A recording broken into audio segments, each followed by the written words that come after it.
Corre el año 1337 antes de nuestra era. Egipto está de duelo. En el Valle de los Reyes, los artesanos se afanan para preparar una tumba provisional. A la edad de 19 años, el faraón Tutankamón ha muerto.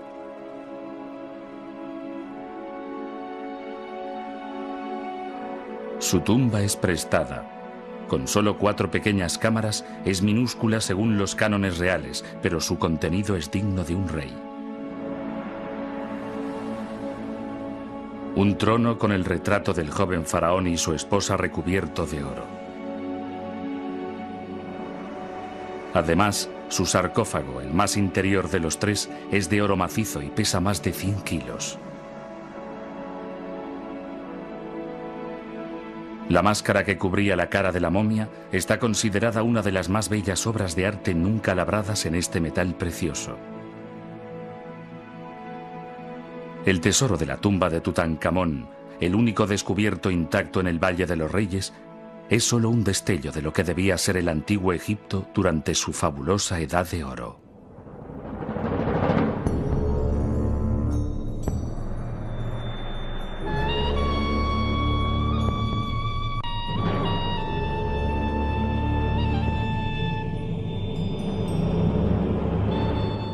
Egipto.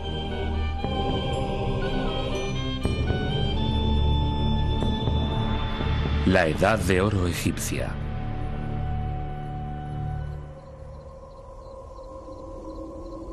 Durante 400 años, los faraones de Egipto fueron enterrados en el Valle de los Reyes. Sus tumbas estaban excavadas en la dura roca, pero la cámara mortuoria era llamada la Casa de Oro. A causa de su brillo cálido y de su indestructibilidad, el oro era considerado como la carne de Re, el dios del sol, y se le atribuían poderes sobrenaturales.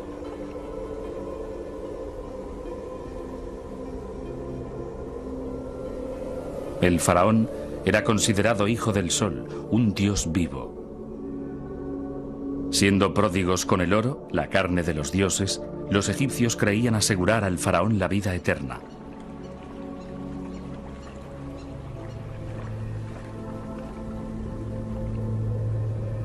Pero no pudo ser así. La mayoría de las tumbas, llenas de tesoros inimaginables, fueron abiertas en la antigüedad y las momias desaparecieron.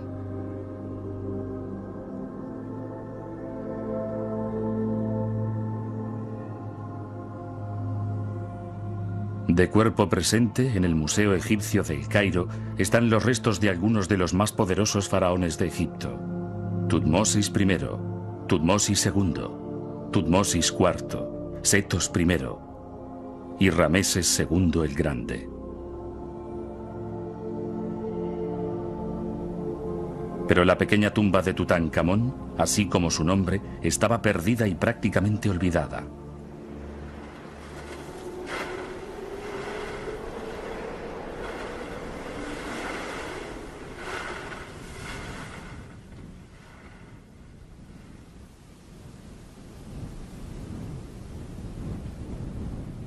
Cuando en 1922 finalmente se descubrió la tumba, el hallazgo arqueológico más sorprendente de todos los tiempos convirtió el nombre de Tutankamón en el más famoso de la historia egipcia. Su tesoro mostró al mundo la increíble prosperidad y el gran poder que la civilización egipcia había alcanzado durante la Edad de Oro.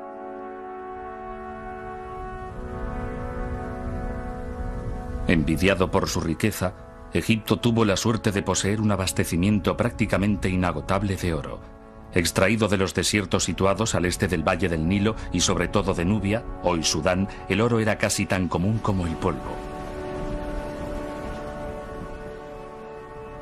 Labro estatuas de los dioses en oro y electrón, y las decoro con lapislázuli y toda suerte de piedras preciosas, proclama una de las inscripciones encontradas en la tumba de Tutankamón. Construyo nuevas naves para dominar las aguas y las recubro de oro para que iluminen el Nilo.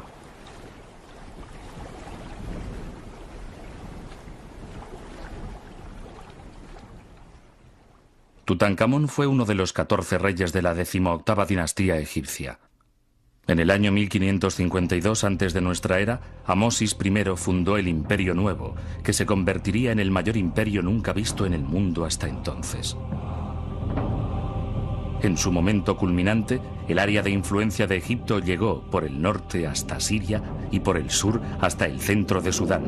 Pero antes del reinado de Amosis no podía hablarse de imperio. Durante 100 años, Egipto había estado bajo el poder de unos extranjeros.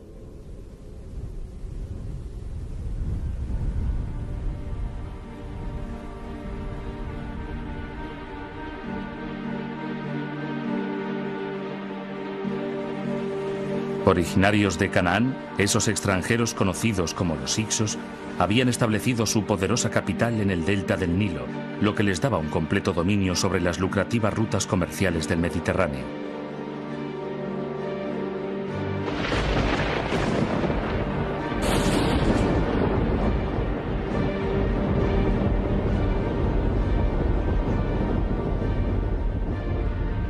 Los Hicsos tenían una gran ventaja sobre los egipcios: una tecnología militar más avanzada. Concibieron un hacha de combate con más poder de corte. Sus arcos, construidos con madera, tendón y cuerno, lanzaban sus flechas a mayor distancia. Pero su mejor arma era algo totalmente nuevo: la movilidad. Con carros tirados por caballos, los Hicsos podían moverse a mayor velocidad que los egipcios, enarbolando sus armas con fuerza mortal. Todo Egipto se sometió a los forasteros, pero la oposición nunca faltó.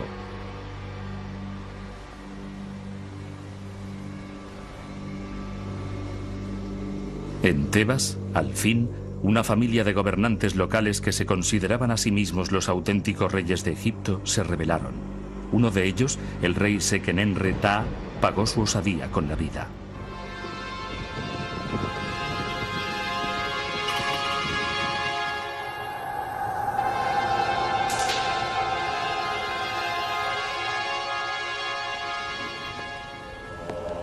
El doctor Mohamed Saleh, director del Museo Egipcio de El Cairo, posee una espantosa prueba de ello.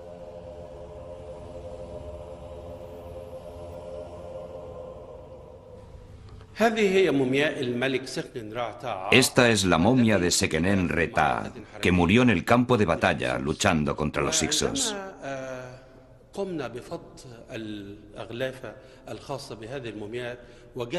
Al desenvolver su cuerpo, hallamos indicios de numerosas mutilaciones y cortes.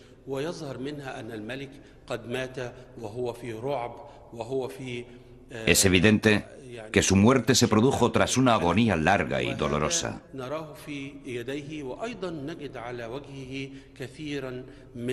La cara muestra cortes que solo pudieron ser hechos por armas que los Hicsos llevaron por primera vez a Egipto.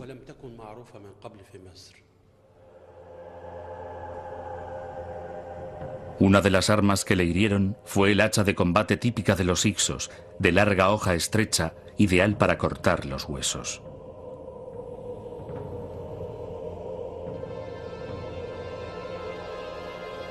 Humillado por la presencia de gobernantes forasteros en suelo egipcio, Seqenenre-Ta dirigió la primera rebelión abierta contra los Hicsos. Después de su muerte, su hijo, Kamose, prosiguió la lucha. Esta estela conmemorativa hallada en Tebas es un relato del amargo odio entre Kamose y el rey de los Hicsos, Apophis.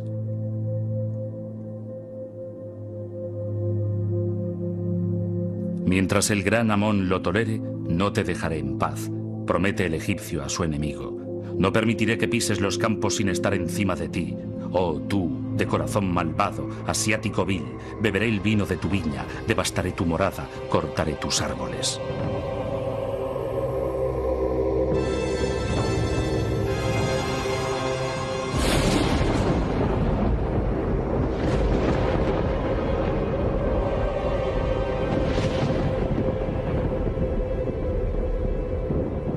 La morada de los Hicsos era una altiva fortaleza llamada Avaris, que se levantaba en el delta del Nilo.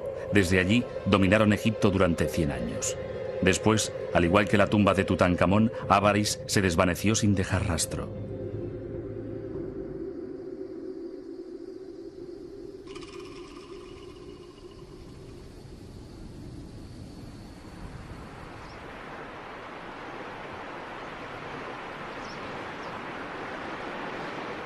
Durante miles de años, el Nilo fluyó a través de Egipto para dividirse después en una serie de brazos y formar el rico llano que constituye el delta del Nilo.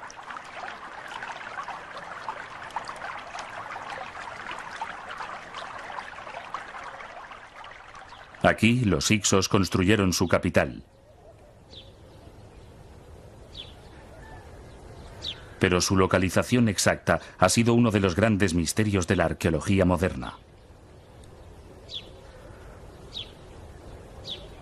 Cubierta por limo milenario, Avaris se consideró una ciudad desaparecida hasta que en 1975 un equipo de arqueólogos austríacos dirigidos por Manfred Wittak de la Universidad de Viena empezó a investigar un emplazamiento conocido como Tel el Daba. Tel significa montículo y normalmente coincide con el emplazamiento de un antiguo asentamiento. La cerámica recuperada en centenares de hoyos abiertos en el Tel permitió a Wittak situar en Tel el Daba el emplazamiento de la antigua Avaris. Para el ojo del experto es evidente que Avaris no era egipcia. Sus viviendas y sus templos recuerdan los encontrados en la antigua Canaán y en Siria.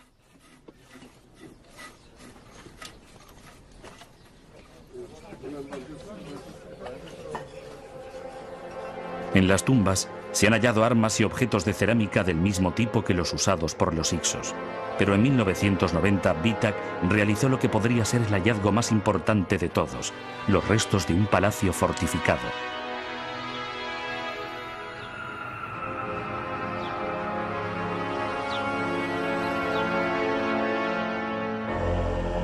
Rodeado por un gigantesco muro, que era su principal característica, estaba estratégicamente situado en un brazo del Nilo ahora desaparecido.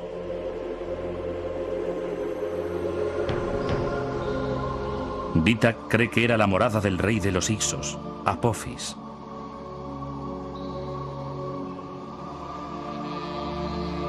Kamose había amenazado con atacar Avaris y expulsar de allí a los hicsos.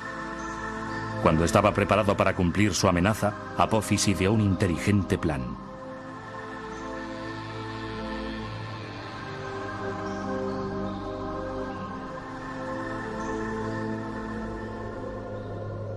En lo que hoy es el norte de Sudán, se encontraba el reino de Kush, cuya capital era la ciudad de Kerma.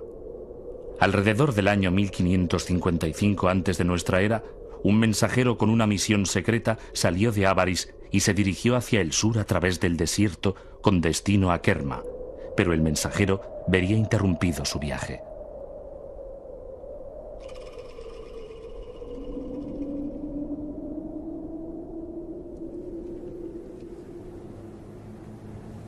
En 1991, John y Deborah Darnell del Instituto Oriental de la Universidad de Chicago estaban explorando el desierto a poca distancia de la antigua Tebas, al noroeste de la ciudad, cuando dieron con una antigua ruta de caravanas que había sido utilizada durante siglos.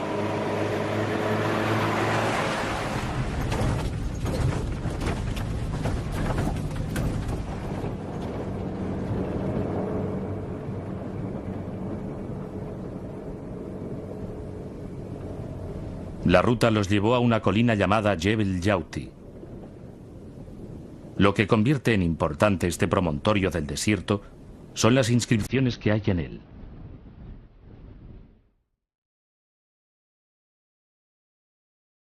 Está cubierto por grafitis realizados por los viajeros durante un descanso en su viaje.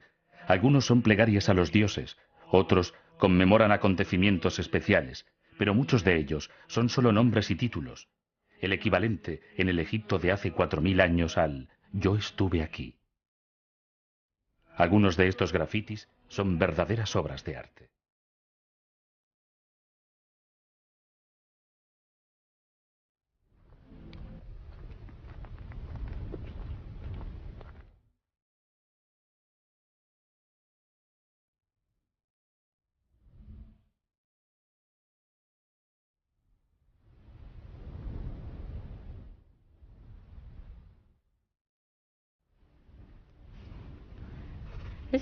Seguramente esta es una de las inscripciones más encantadoras que hay en Yauti. Es un pequeño halcón real con una doble corona. Y lo maravilloso de esta inscripción es precisamente que se puede comprender por qué su autor eligió esta zona para realizarla. Hay una magnífica mancha rojiza de sal que surge de la roca, y el pequeño espacio que queda en medio debió sugerirle la forma del cuerpo de un halcón, ya que eligió exactamente la zona adecuada para acentuar el grabado. Además, tuvimos muchas dificultades cuando intentamos sacar una copia, ya que haciéndolo con la mano derecha era casi imposible completar el dibujo. Pero había entre nosotros una mujer zurda y no tuvo ningún problema para copiar la inscripción. Por eso llegamos a la conclusión de que el artista original también era zurdo.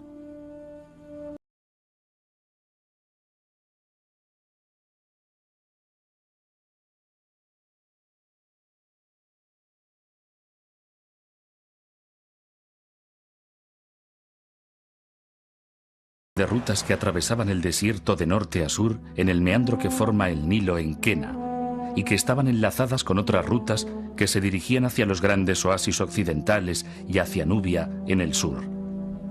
Para vigilar los caminos había una cadena de puestos de control con policías del desierto. Lo que hoy parece un montón de escombros fueron 2 torres de unos 10 metros de altura. Las torres desempeñaron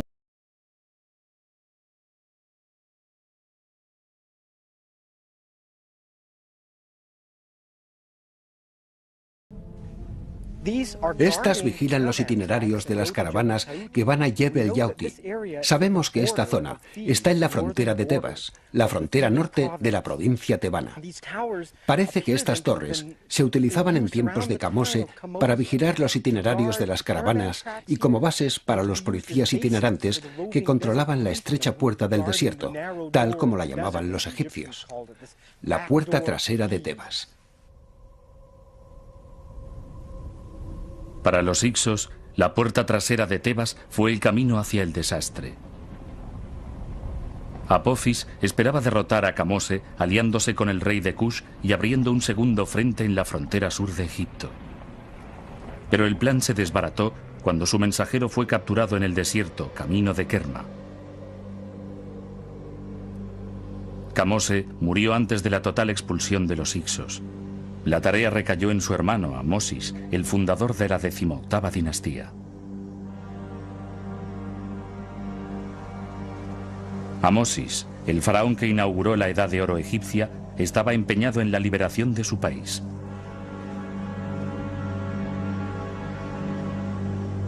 Decidido a vencer al enemigo en su propio terreno, Amosis adoptó algunas de las armas técnicamente superiores de los hicsos. Pronto aparecieron en el campo de batalla carros egipcios tirados por caballos.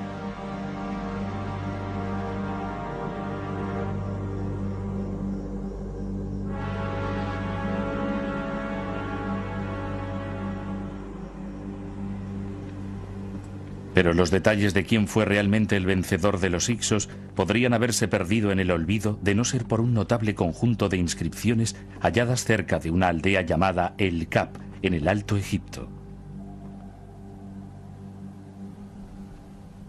En un descarado despliegue de vanidad, un soldado del ejército del faraón, llamado también Amosis, dejó su autobiografía en los muros de su tumba.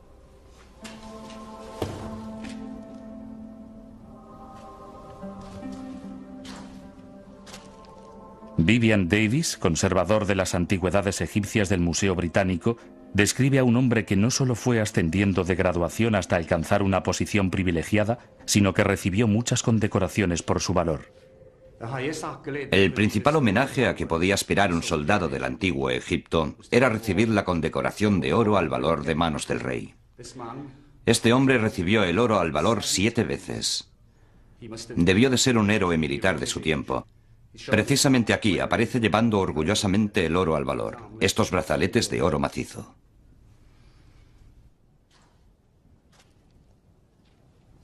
Amosis empezó su ilustre carrera en la batalla de Avaris, hacia el año 1530 antes de nuestra era. Aquí, por ejemplo, está el relato de una escaramuza que tuvo lugar cerca de Avaris, en el agua. Aquí capturó a un enemigo y fue condecorado con su primer Nebu en Kenet, el oro al valor.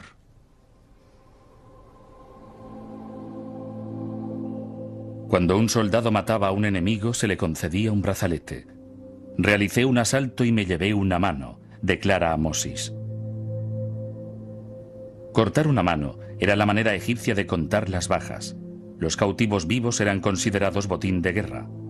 Traje de Ávaris un hombre y 3 mujeres. Su majestad me los dio como esclavos. Pero la tumba narraba algo más que los triunfos personales del soldado. Lo más importante es que la tumba contiene la información Her Hak Hutuaret. Ávaris fue tomado. Esto significa que el faraón Amosis derrotó a los Hyksos.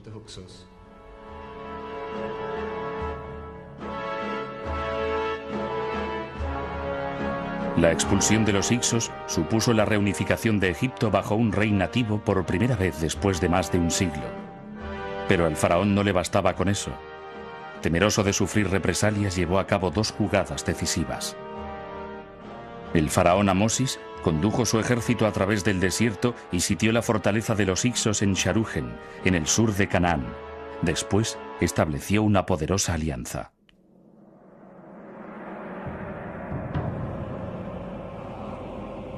Un joven saltando encima de un toro y un laberinto son 2 de los símbolos más famosos de la mitología antigua. Proceden del palacio de Nosos, en Creta, la legendaria morada del rey Minos y del Minotauro, el animal mitológico. Los cretenses, un poderoso reino marítimo, dominaban el Egeo. Creta era un gran centro comercial del cual partían flotas de naves cargadas con vino y aceite de oliva con destino a todos los puertos del Mediterráneo.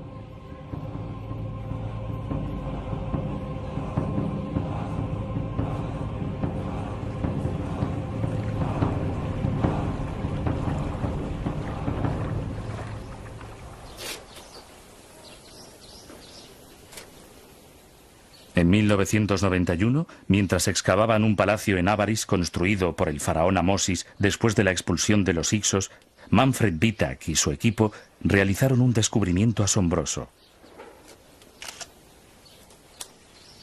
Hallaron millares de fragmentos de frescos minoicos, los primeros que se encontraban en suelo egipcio. Entre ellos, había trozos de un fresco increíblemente parecido al pintado en los muros del palacio de Nosos en Creta. Encima de la mesa se encuentra una increíble colección de fragmentos de una pintura mural minoica. En ella podemos ver una escena con 4 toros y 4 saltadores sobre un fondo con el dibujo de un laberinto.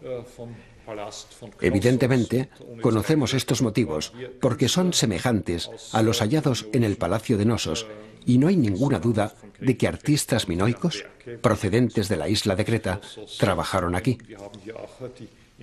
Seguramente eran de Nosos porque también aquí tenemos los emblemas del Palacio Minoico, el friso con una roseta en la base de la pintura. El salto del toro hace pensar en un reto físico y en el dominio del hombre sobre los animales. Era un deporte con gran significado ritual para los cretenses y estaba estrechamente asociado a la corte real minoica, mientras que los dibujos del laberinto y del friso eran símbolos procedentes de la arquitectura palaciega minoica. La presencia de estos motivos en los muros de un palacio egipcio implica que había una estrecha relación entre las 2 cortes reales. ¿Pero qué tipo de relación era? Vitak piensa que las 2 potencias realizaron un trato ventajoso para ambas, tal vez reforzado por un matrimonio real.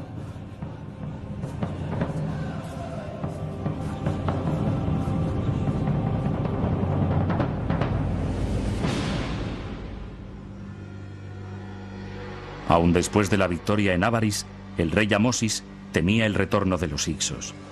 Pero el ataque solo podía llegar por mar. Los cretenses eran la principal potencia marítima de la época. Estableciendo una alianza con ellos, Egipto estaría a salvo. A cambio, los gobernantes minoicos fueron generosamente recompensados. Sus naves regresaron a casa cargadas con el legado de la Edad de Oro.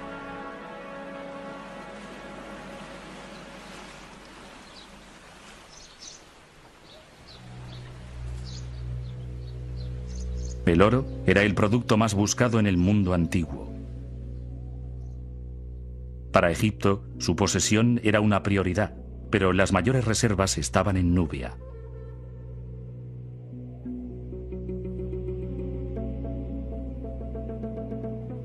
Con sus fronteras septentrionales aseguradas, el faraón Amosis se volvió hacia el sur para vengarse de los antiguos aliados de los Hicsos, el reino de Kush. Kush era un rico y poderoso imperio que, desde la frontera sur de Egipto, se adentraba centenares de kilómetros en el interior del actual Sudán. Su capital, Kerma, era la mayor y más antigua ciudad de África fuera de Egipto. Hoy Kerma está en ruinas, pero una gran parte de su enorme templo se conserva aún intacta. Con una superficie de 1.200 metros cuadrados, recibe el nombre local de Defufa. Aunque despojada de su revestimiento exterior y desgastada por el paso del tiempo, la Defufa todavía domina el paisaje circundante.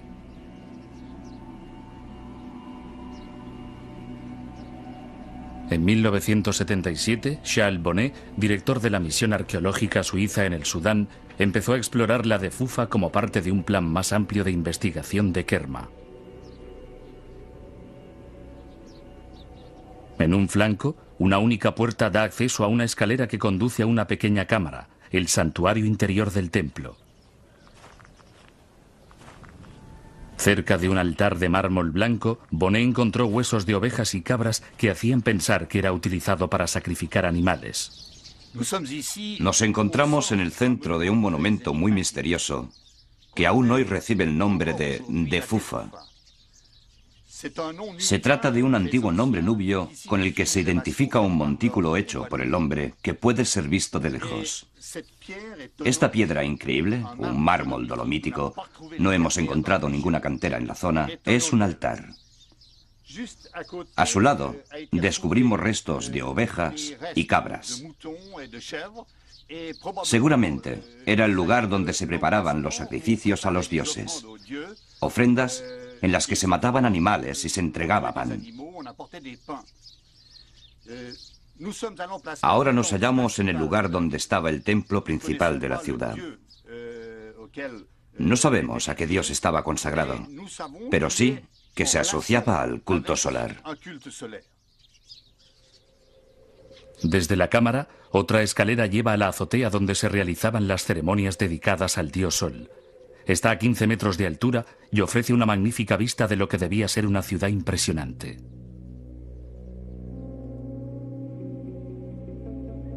En su momento de mayor esplendor, en el año 1550 antes de nuestra era, Kerma debía tener un aspecto asombroso.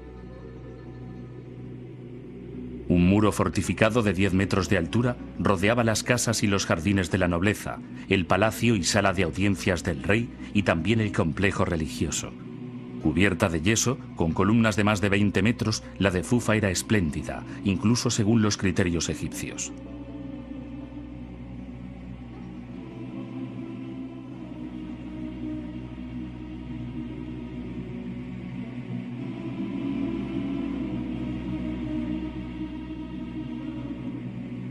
Situada a orillas del Nilo, la principal ruta comercial que unía el norte con el sur, la ciudad se enriqueció no solo gracias al oro, sino también a causa del control que ejercía sobre el comercio de mercancías exóticas, marfil, ébano, incienso, animales salvajes y esclavos, que se dirigía del corazón de África a Egipto o más allá.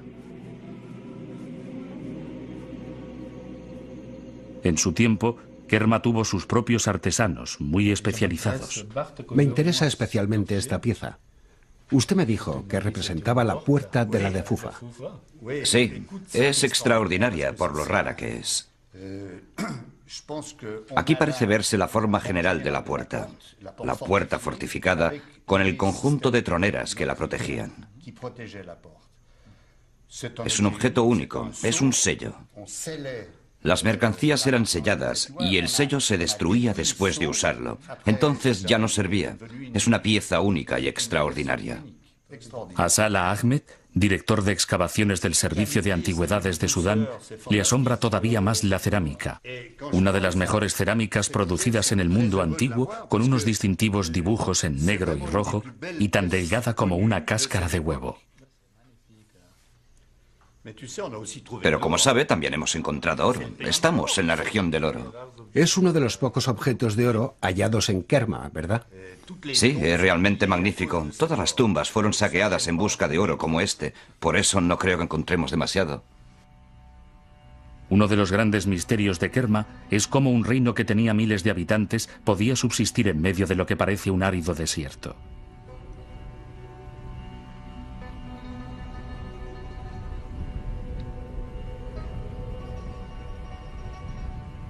Para descubrirlo, Derek Welsby, del Museo Británico, y su equipo estudiaron una zona de 1000 kilómetros cuadrados que se encuentra al sur de la ciudad y que hasta entonces no se había explorado. Allí encontraron 400 emplazamientos antiguos, la mayoría del período de Kerma. Cuando los trasladaron sobre un mapa, formaron una línea a lo largo de lo que resultaron ser 2 antiguos canales del río que desde entonces habían permanecido secos. Las orillas son visibles gracias a las líneas de vegetación en este lado y aquel. En este punto, el canal, de unos 70 metros de anchura, parece que se dirigía hacia el norte. Así, el descubrimiento de estos 2 canales del Nilo, al igual que el canal por el que hoy en día pasa la corriente, nos permite tener una idea de la riqueza agrícola de esta zona en el período de Kerma. Con otros 2 canales cruzando el valle del Nilo, habrían dispuesto de miles de acres adicionales de suelo fértil para que los agricultores de Kerma los cultivaran. Seguramente todo ello estaba unido, formando una red de abastecimiento de productos a la capital, Kerma, que está a unos 55 kilómetros al norte. En muchos de estos asentamientos tenemos gran número de edificios que podían estar destinados a acoger estos productos y almacenarlos antes de enviarlos al centro administrativo de Kerma. Derek Welsby realizó otro descubrimiento muy importante. La naturaleza jugó una mala pasada a la ciudad de Kerma y al reino de Kush.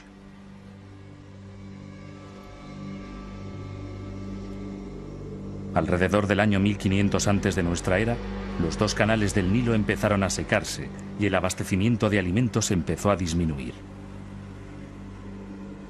Y en aquel momento de crisis llegó del norte una amenaza aún más siniestra.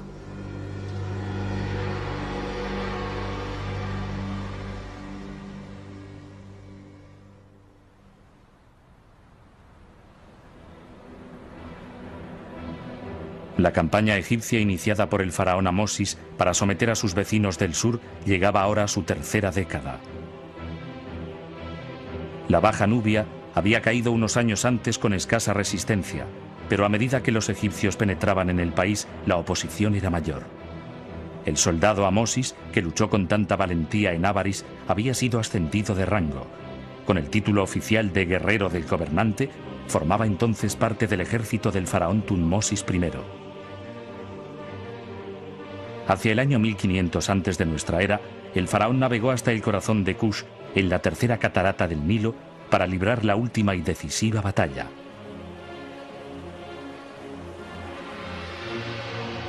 Unos kilómetros al norte de Kerma, Tutmosis se enfrentó al enemigo capitaneado por el jefe de los nubios.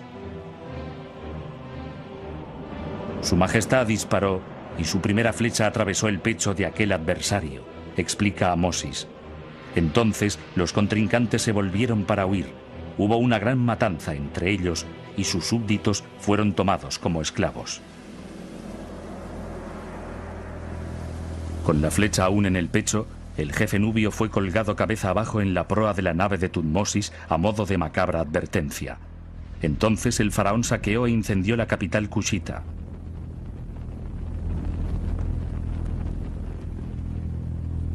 La victoria quedó posteriormente reflejada en una inscripción que se grabó en una gran roca en Tombos, no muy lejos de Kerma. El jefe de los nubios ha sido derrotado. Ninguno de ellos ha sobrevivido. Los arqueros nubios yacen muertos, desperdigados por los llanos. Sus entrañas llenan sus valles, su sangre fluye como la lluvia.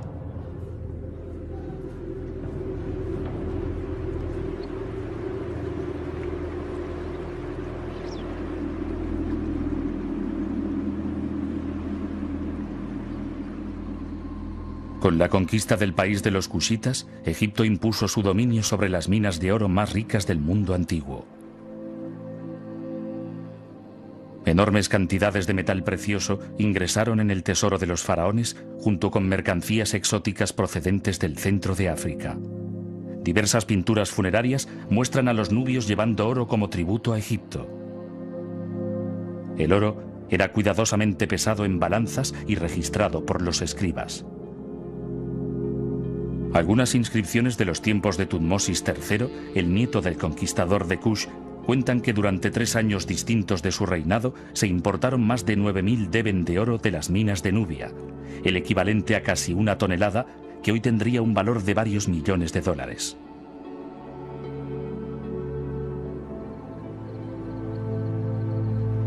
Decididos a anexionar Nubia a su imperio en expansión, los egipcios siguieron una política deliberada de asimilación. Llevados a Egipto como rehenes, los hijos de los gobernantes nubios eran instalados en el palacio y educados junto a los hijos del faraón. Allí aprendían la lengua egipcia, vestían ropa egipcia e incluso adoptaban nombres egipcios. Una vez adoctrinados, regresaban a su país para servir en el gobierno colonial.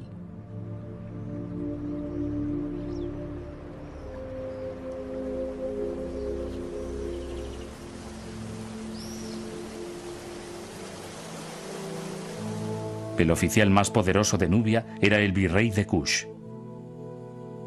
Su misión consistía en ocuparse del flujo constante de los valiosos recursos de Nubia hacia Egipto, lo que se reflejaba en uno de sus títulos: el supervisor de las tierras del oro.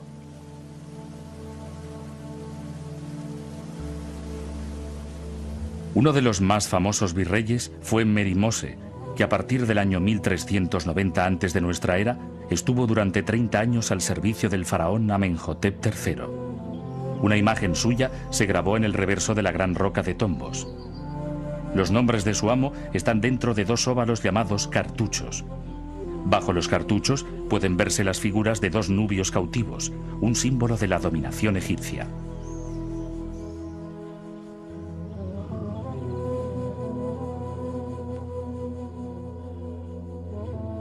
Merimose fue recompensado por sus servicios con una tumba en Tebas, que incluía 3 bellos sarcófagos de piedra labrada.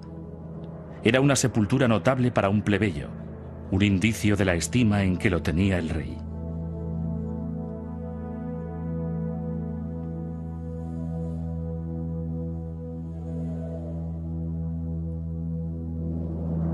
Su señor, Amenhotep III, el 9º faraón del Imperio Nuevo, fue quien recogió la mayor cosecha de la Edad de Oro.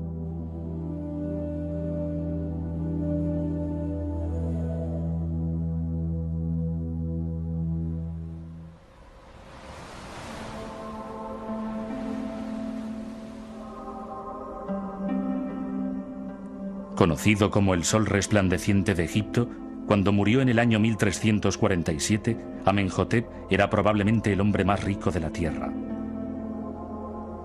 La opulencia de su corte no tuvo rival en la antigüedad. Durante un reinado que duró casi 40 años, Amenhotep transformó el paisaje del Valle del Nilo.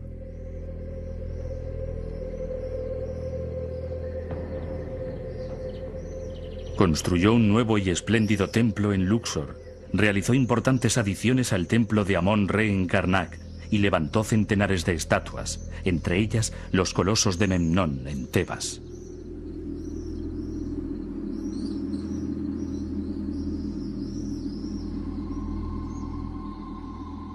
En el extranjero, la riqueza de Egipto era la envidia del mundo mediterráneo y el prestigio del faraón nunca fue mayor. Algunos reyes le escribían pidiéndole oro. Gran rey, rey de Egipto, mi hermano, en tu país el oro es como el polvo, basta simplemente con recogerlo. ¿Por qué eres tan parco? He empezado a construir un nuevo palacio, envíame el oro que necesito.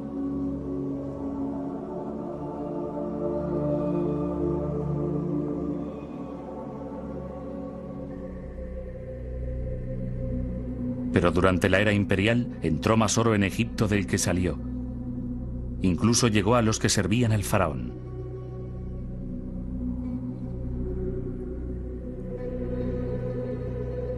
Una de las mayores aspiraciones de la élite egipcia era poseer una buena tumba, una casa para la eternidad, pintada con escenas llenas de color.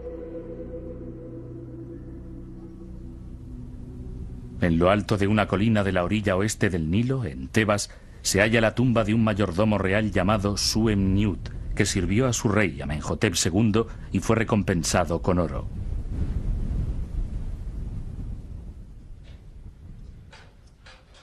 La egiptóloga Betsy Bryan de la Universidad Johns Hopkins de Baltimore, Maryland, ha llegado a la conclusión de que Su-em-Niut era lo bastante rico como para emplear a un gran grupo de pintores y aprendices para decorar su tumba. En esta esquina tenemos el trabajo de un gran pintor, un especialista que ni tan solo necesitaba la cuadrícula que se halla en los muros del resto de la tumba.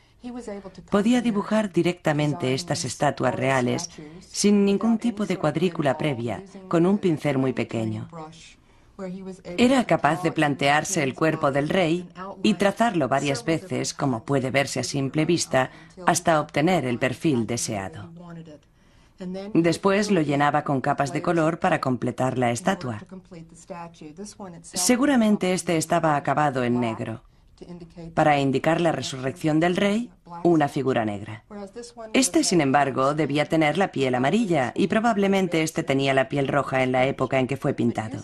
Utilizando esta técnica sin cuadrícula es muy difícil conseguir las proporciones.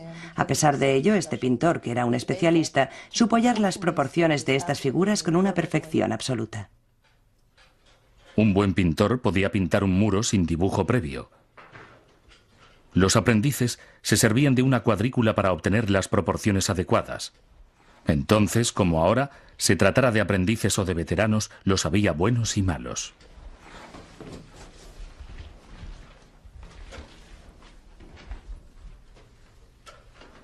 En el fondo de la tumba tenemos la zona que encargaban a los artistas menos capacitados, seguramente a los que todavía eran aprendices principiantes y tal vez a algunos que ya llegaban al fin de su carrera.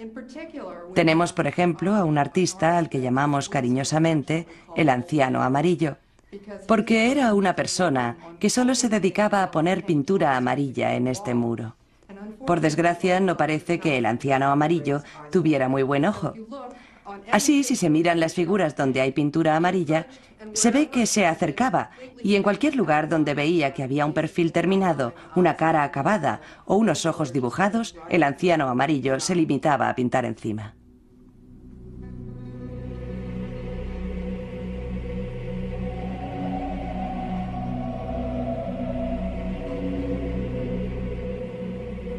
Aunque los aprendices practicaban su oficio en las tumbas de las personas acomodadas, en las tumbas de los faraones solo eran admitidos los maestros. La sepultura mejor y más grande del Valle de los Reyes pertenece a Setos I. Es una de las pocas tumbas terminadas y se compone de varias cámaras unidas por una serie de pasillos descendentes que conducen a la cámara funeraria, a unos 100 metros de la entrada.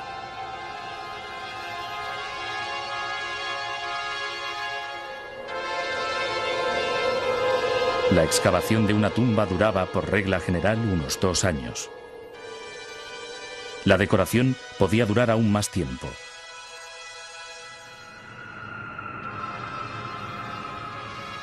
A causa de la gran cantidad de trabajo especializado que era necesario, había un cuerpo de artesanos de élite permanentemente dedicados a construir las tumbas reales. A unos kilómetros del Valle de los Reyes había un pueblo amurallado que los antiguos egipcios llamaban Sede de la Verdad y que actualmente se conoce como Deir el Medina. El pueblo cobijaba albañiles, escultores, dibujantes y carpinteros, oficios que se transmitían de padres a hijos.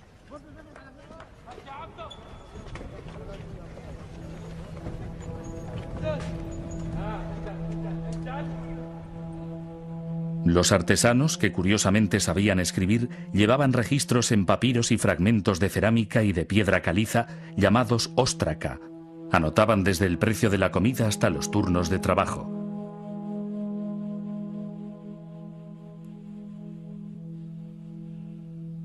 Los registros muestran que formaban una comunidad acomodada, lo que también se desprende del tamaño y la calidad de algunas de sus tumbas.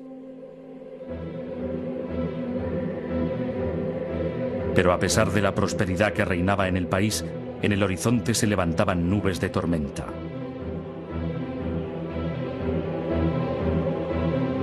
Con la muerte de Setos en el año 1279 antes de nuestra era, los dioses que habían bendecido durante tanto tiempo a Egipto dieron la espalda al Imperio Nuevo. En el norte, los hititas amenazaban el país. En el año 1274 antes de nuestra era, el sucesor de Setos, Rameses II, se enfrentó al enemigo en la batalla de Kadesh, en Siria. Aunque en los templos egipcios se celebró como una gran victoria para el nuevo rey, la lucha terminó en realidad como máximo en tablas, lo que dio lugar al primer tratado internacional de paz de la historia.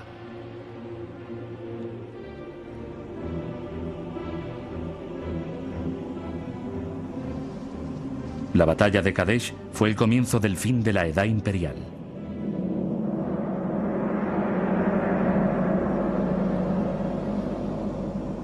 Desgraciadamente, el suministro de oro de Nubia también empezó a disminuir de manera inquietante. El cambio climático había convertido los desiertos en más áridos y difíciles de cruzar. El último gran faraón del Imperio Nuevo, Rameses III, solo pudo ofrecer una donación anual de 9 deben de media al templo de Karnak, una exigua suma comparada con las enormes cantidades que entregaban sus predecesores.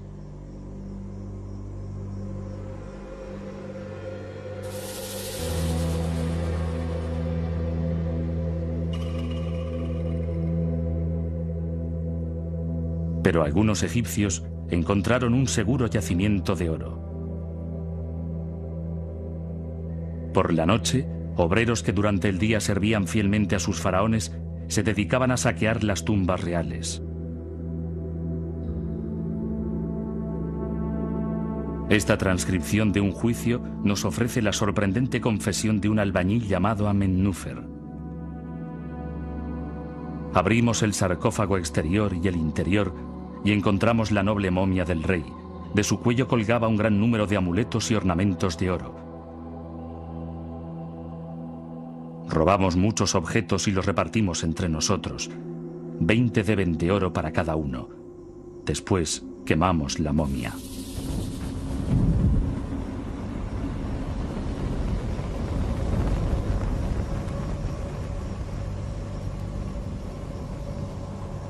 Temiendo por la suerte que correría después de muerto, el último rey de la Edad de Oro, Rameses XI, dejó Tebas en el año 1070 antes de nuestra era sin completar su tumba.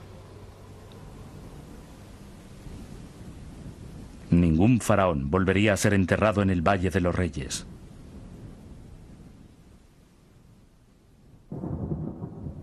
Irónicamente, la mayor amenaza para las tumbas ya no provendría de los ladrones, sino del gobierno de Egipto. En medio de una gran agitación política y económica, la autoridad central se quebró y Egipto se dividió en dos.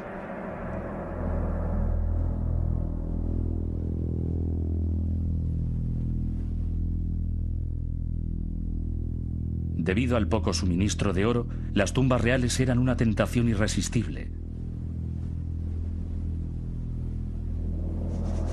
Con el pretexto de proteger el patrimonio egipcio de la actuación de los ladrones, las momias reales fueron sistemáticamente sacadas de sus tumbas, despojadas de su oro y después vueltas a enterrar en dos escondrijos secretos.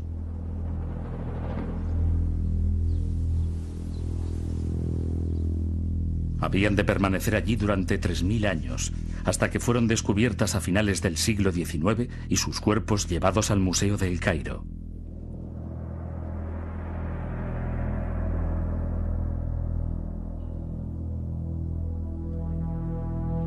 Solo escapó un faraón. Hoy, la olvidada tumba de Tutankamón nos ofrece una seductora imagen de las fabulosas riquezas de Egipto durante su luminosa Edad de Oro.